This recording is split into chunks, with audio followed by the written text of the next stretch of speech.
Яшел келәмдә яршаллы һәм алабуга командалары ярыша. Кулларында туп та бар, билләрендә тосмалар. Бу тек регби дип атала. Бер команда яшел төсне, икенчесе кызылны сайлаган. Уен барышында тосманы көндәшеңнән тартып алырга кирәк. Шул очракта туп каршы командага күчә. Данир Гайнетдиновка 9 яшь, ул яршаллыдан. Тек регби белән елдан артык шөгыльләнә.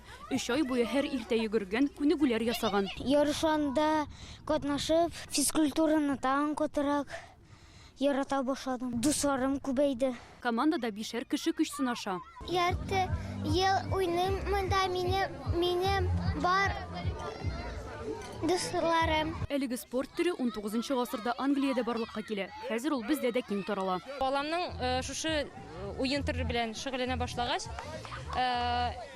характер үзгәрде, нык булды.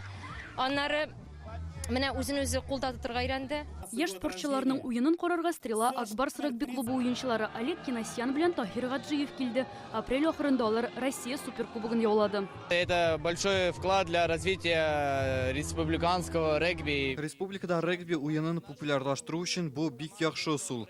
Балалар тырышып уйнадылар, алар безнең дәвамчыларыбыз бит. 3нче урында Алабуга һәм Әлмәт командасы, 2дә Арча, 1нче урынны яршаллы балалары яулый. Стрела Акбарс регби клубы уенчылары балаларны медаль һәм кубоклар белән бүләкләде. Поздравляю вас, можно порадоваться.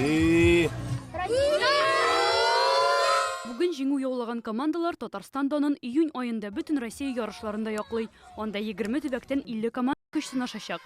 Яны Бәхтиева, Булат Абделманов, Яңа Гасыр каналы.